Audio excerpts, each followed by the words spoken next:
After the release of that affidavit, I sat down and spoke with Steve Gonsalves. He's the father of one of the victims, Kaylee Gonsalves. He was defiant, still grieving. Here's what he said it was like to see the suspect in court face to face. All right, so Steve, there's so much of what has to be just upsetting information seeing this arrest affidavit now. My first question is, as always, just how are you and your family doing? Well, it's a bit of a narrative change. You go from hunting, looking, poking, like you always see these shows where it's somebody that you know, somebody close, somebody you trust. And I had a hard time with that because Kaylee was so kind to people. She was ornery to us, and she was ornery to her brothers, and her sisters. But for all outward appearances, she was a very, very nice person. So we were a little bit puzzled by, we just weren't ready for a bully story or something along those lines.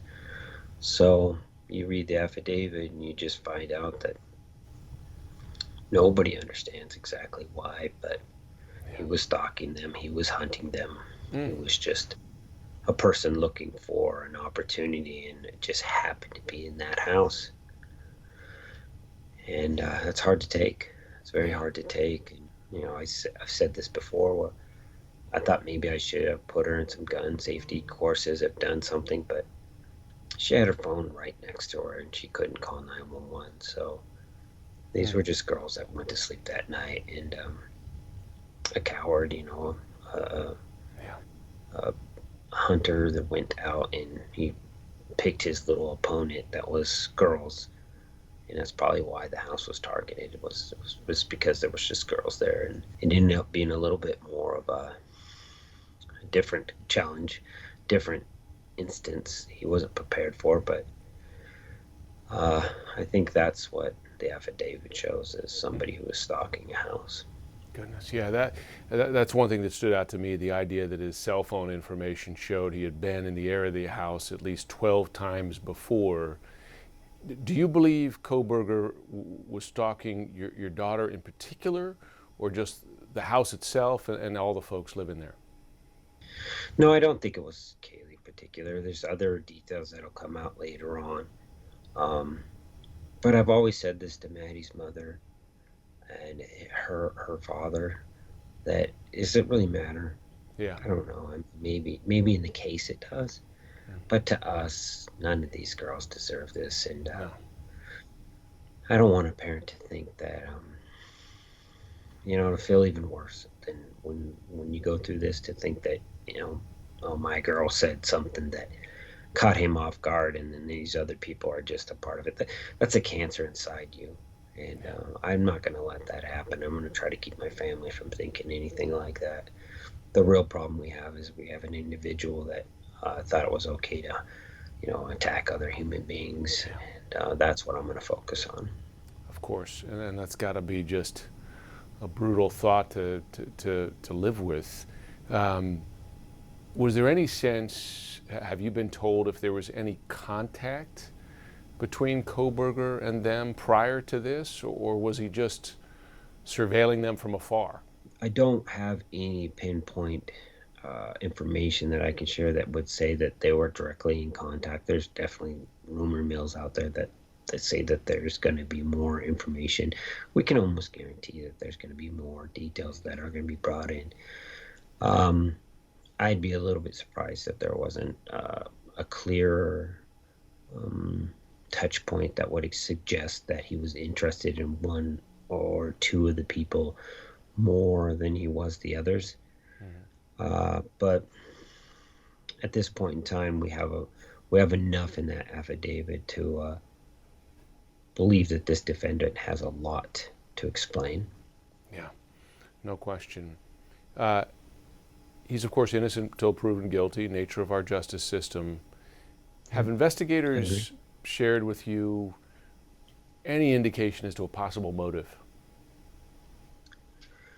No, we haven't got down that. I know that I'm supposed to be doing an interview with them. Shannon's putting that together and coordinating that. So that may be something that comes up, but they're very careful. And I've told them, don't tell me something that puts me in a situation where I might disclose something that could hurt the case. Also in the affidavit, it says that the roommate, surviving roommate, identified just by the initials DM, says she heard crying coming from one of the rooms, saw a man dressed in black with a mask on walk past her. Do we know why police were not called until several hours after that? Um, we don't have those details. Mm. I do know that she was petrified, and I think people respond a little bit different. Yeah. I don't want to make her a victim, and I don't. People are mean. They'll go after people, and I say don't do it in my name, not my family name.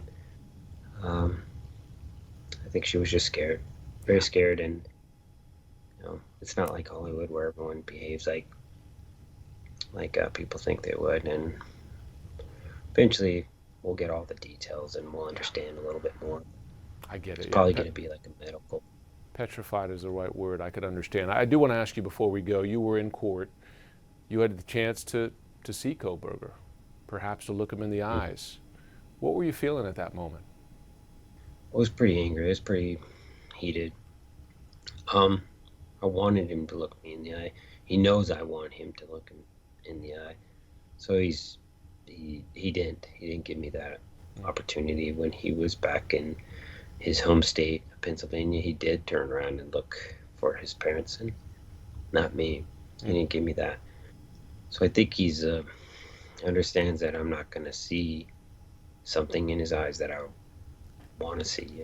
I want to see an innocent man, but I feel like he's scared to look at me in the eyes and start to understand what's about to happen to him.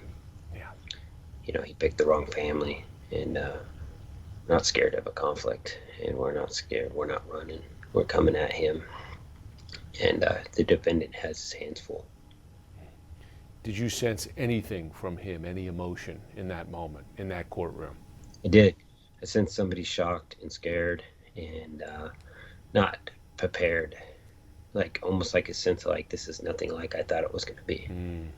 So his mannerisms, his body language, I'm pretty in tune with certain guys. I've played sports my whole life. I've been in different gyms. I've been in conference rooms with white collar. I can sense confidence, and I did not sense that at all. I sensed somebody who was flaring, scared, and worried. I'll tell you, Eric, I've been speaking with Steve for a number of weeks now, and I sense, you can see it in there, you sense exhaustion. I mean, of course we would be having lost a child that way, but also this is the first time I sensed really more resolve there, right? I mean, I think what came across to me is, you heard him say there, he picked the wrong family, the suspect picked the wrong family, that there's a path to justice here, right? That he was expressing, but still heartbreak, right? I mean, the way he described it, that his view is that this guy was hunting those victims. And to hear him talk about, we know as parents, but to imagine as a parent, to hear him say, my daughter had her phone right there and she couldn't even call 911, how helpless he must feel. And I was also just really struck by his empathy and his grace. And I think, again, just a testament to him as a parent. When you asked him the question that a lot of people have about the roommate who, according to the affidavit, was home, saw who we believe was the suspect, right? But then there were no calls for 8 hours, and him just saying, look, this is not a movie. This is just, you have to try to put yourself in that moment. I think it just, speaks to who he is. Good for him for saying that. I mean, as he said, petrified. I mean, this is a girl just out of her teenage years who witnessed, you can imagine the fear in that moment. Anyway, we'll keep on the story. A lot more to come.